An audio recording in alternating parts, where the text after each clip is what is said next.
Hey, do you want to know a secret? Hello, and welcome to Simple Man Sermons, the preachings of a simple man called by God to share the good news of Jesus Christ. Do you want to know a secret? Something that the rest of the world is searching for and they just can't seem to find. You see, a lot of people in this world do a lot of things to try and be special, to try and stand out, to try and have some importance or worth.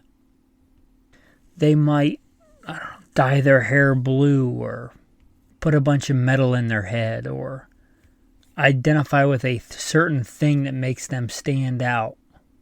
A lot of people may identify with certain things just for the shock value of it, just even if they don't really believe it or they're not that into it, just to get your attention, just to stand out, just to be noticed. Although much of the world does that, the truth is, and you shall know the truth, and the truth shall make you free. The truth is, you are made in the image of God, mankind, but you in particular. You were knit together in your mother's womb, the Bible says, before the foundation of the world, Ephesians 1. For he chose us in him before the foundation of the world. How much more special, precious can you get? A holy nation. God's own special people. You want to talk about special. You want to talk about worth something. God, the maker and sustainer of the universe, designed you, created you, made you who you are. And he doesn't make mistakes, and he doesn't make junk. He made you and put you where you are. That is what so much of the world is searching for. But that you can know. You see all this other garbage philosophy, especially the New Age evolution, and you're just on some random blue ball spinning through the universe.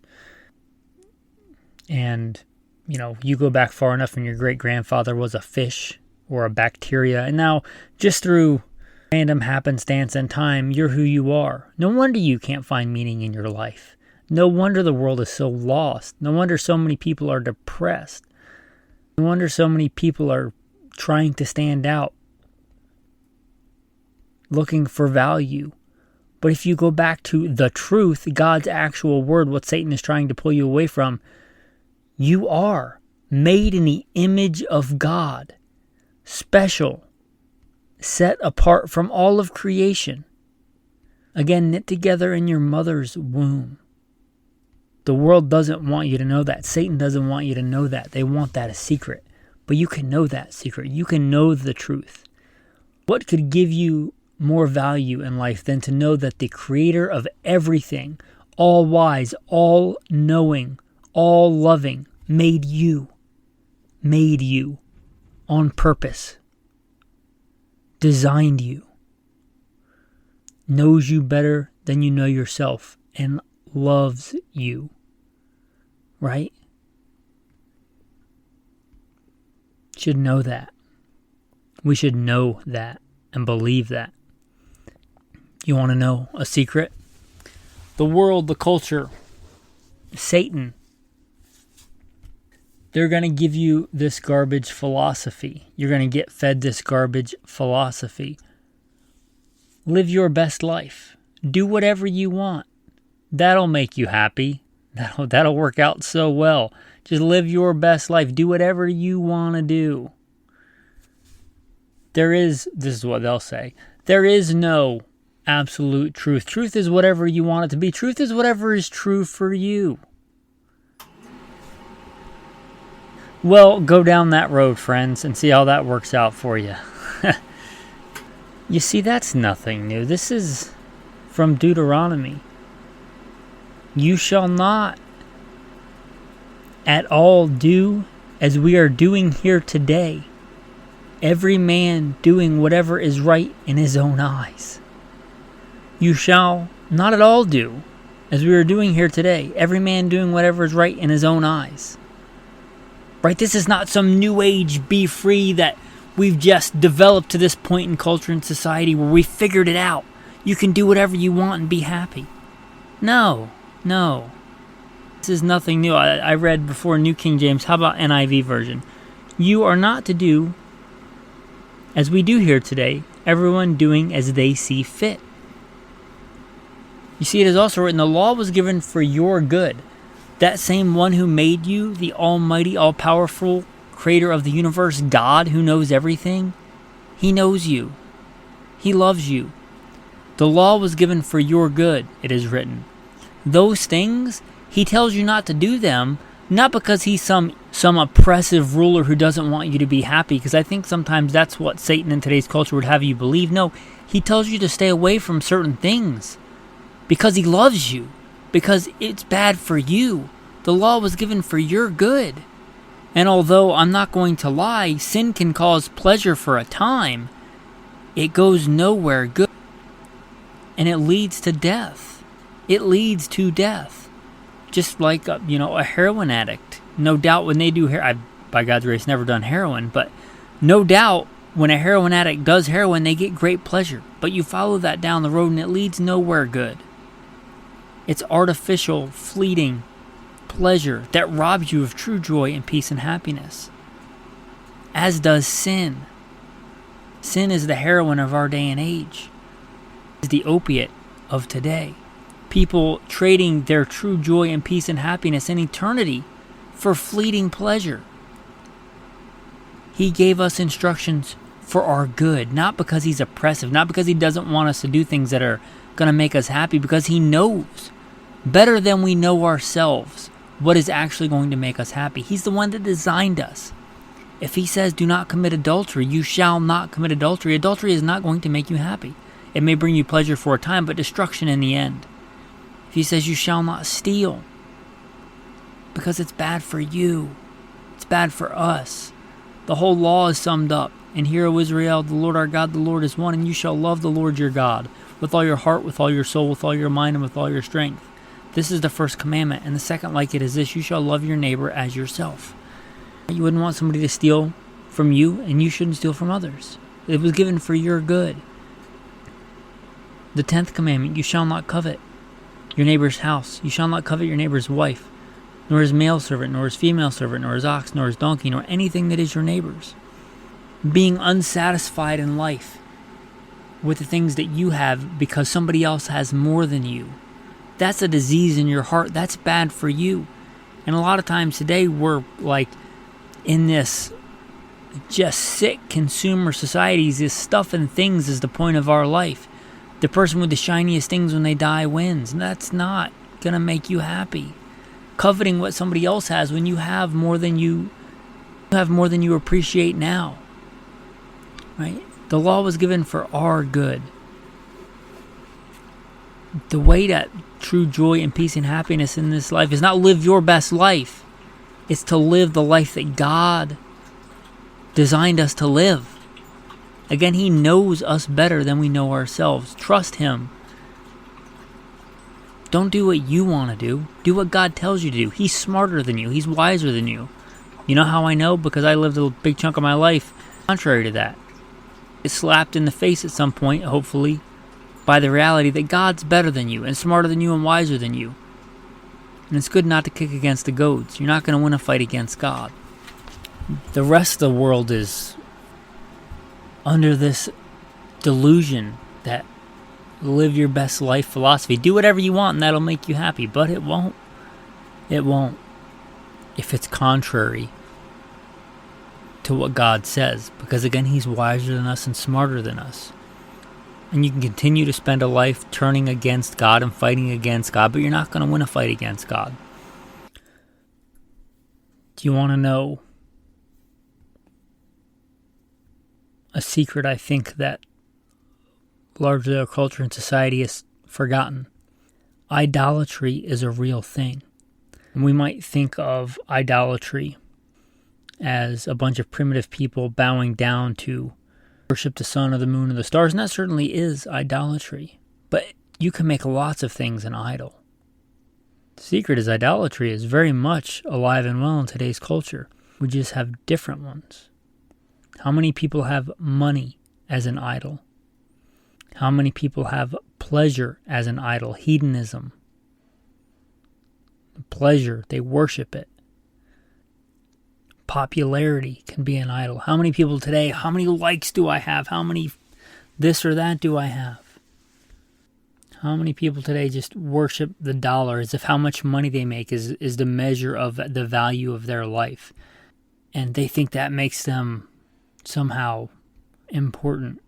They'll worship the value of a dollar, how many zeros are in a bank account. And it's an often misquote, but the Bible doesn't say that money is the root of all evil. It says the love of money is the root of all kinds of evil. Right? That's not... How worthless is your life if you measure it with money? Right? And culture and society will tell you, oh, that's how important is that man? Look how much he's worth. He must be really important. I'm going to say the secret is your life is far more than money. Your worth is so much more than money. Don't worship money. Don't idolize money or pleasure or popularity. All those things can be idols. Idolatry is alive and well, sadly, in our culture and society all around us. But you can know a truth that much of culture and society has pushed aside. The problem with an idol is that it's false. You are made to worship God. Those other things will let you down. One day all those earthly possessions will be stripped away from you. Worship something greater. Worship something better. The problem with idolatry is you're worshiping the wrong thing. You were made to worship. But worship the only thing that will never let you down. The only one who created you. The one who loves you. So idolatry is bad because you're worshiping the wrong thing. We might think of those people as primitive who worship the sun and the moon and the stars as deities. But how many people today make environmentalism an idol? Isn't it the same thing? Worshipping and serving the creation rather than the creator.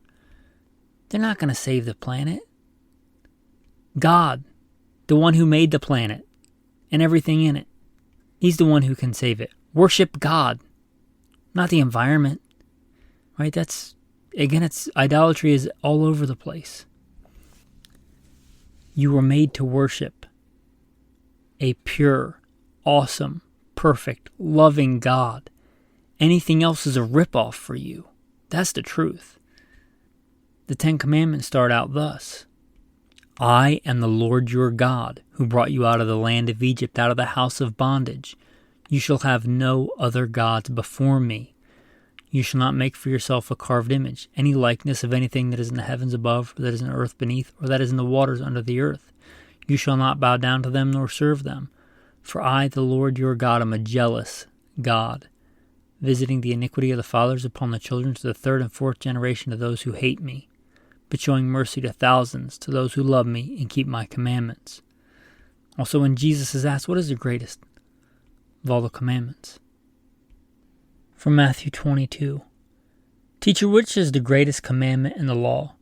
Jesus replied, love the Lord your God with all your heart, with all your soul, and with all your mind. This is the first and greatest commandment. I probably should pay attention to that, the first and greatest commandment. You shall know the truth, and the truth shall make you free. The truth is that anything you worship other than God is going to let you down. Don't worship the things that are transitory, the things that are fading away.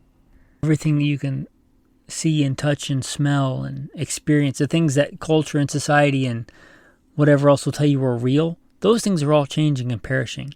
The actual reality, the real, the truest of things are the unseen. Love, God, truth, those things do not change. God does not change. Worship that.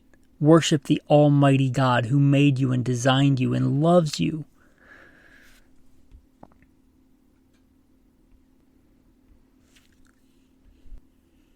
And the one that I want to close out with, it seems like it's a secret, sadly, to so many people. Even though it is so beautiful, so simple and powerful. The reason I called this Simple Man Sermons, partly because I fancy myself a simple man, but more importantly because the truths of God, they are simple, but they are powerful and mighty. Always easy. Simple and easy are not the same thing. It's simple for me to tell you how to run a marathon. You probably know how to run. Just do that for 26.2 miles. Something as simple doesn't make it easy. But the truths of God are so simple and so powerful. Here's a thing hidden from many in culture and society today. Satan, and by that measure culture and society, want you focused on yourself. Have you ever heard the term self-improvement? What a bunch of garbage. Self-improvement. Self-worship. Self. Here's the truth, you're not going to find salvation in yourself. Look unto Jesus and be ye saved. There's a reason Satan wants you focused on yourself. Because you screw up. You make mistakes. Newsflash, you're not perfect. I'm not perfect. If you focused on that, that would be pretty depressing. No matter how good you are. You got issues. You know how I know? Because I have issues. We all have issues. So why would you spend your time focused on you? If you're trying to be good at something, a skill, for me, shooting, you probably study people that are really good shooters, examples to look at. Well, if you're looking for an example and a model in life, doesn't it make sense to look for the best person? Well, everybody else has issues. Everybody else has flaws, save one.